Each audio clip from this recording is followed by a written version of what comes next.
Le casse du siècle, comment un simple sandwich a détruit un vol de 100 millions de dollars.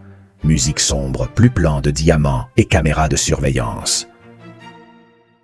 Imagine un coffre-fort, enterré sous terre, protégé par les systèmes de sécurité les plus avancés au monde, des gardes armés, des détecteurs partout. 10 niveaux de sécurité. Et à l'intérieur, plus de 100 millions de dollars en diamants, or et argent liquide. Tout semblait impossible à voler. Pourtant, une équipe de 5 hommes a réussi à entrer, à vider le coffre et à disparaître, sans déclencher une seule alarme. Cette histoire est réelle. Et elle s'est passée en Belgique, lors du célèbre casse du siècle d'Anvers. La capitale mondiale du diamant, Anvers, Belgique. Une ville par laquelle transitent près de 80% des diamants bruts du monde. Au cœur de cette ville se trouvait le Antwerp Diamond Center. Un lieu ultra sécurisé. Le coffre principal était situé 2 étages sous terre, protégé par une serrure magnétique ultra sensible. Un code avec plus de 100 millions de combinaisons, des détecteurs de chaleur, des capteurs de lumière et de mouvement. Un système surveillant la pression de l'air.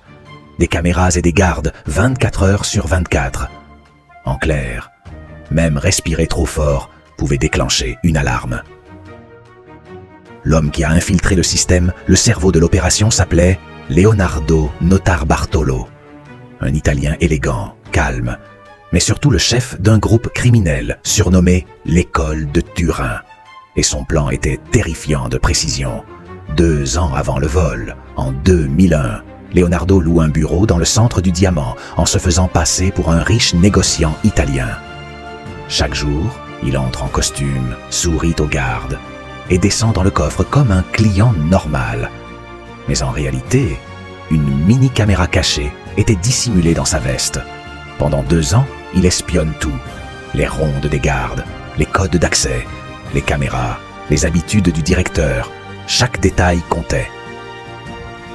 La nuit du casse, samedi 15 février 2003. Le bâtiment est presque vide à cause du week-end.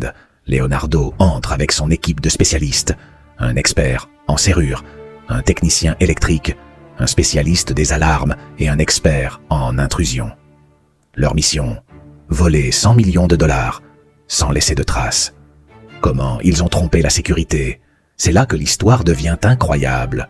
Les détecteurs de chaleur. Ils les recouvrent de plastique et d'isolant thermique pour empêcher les capteurs de détecter leur température corporelle. Les détecteurs de mouvement et de lumière. Et là,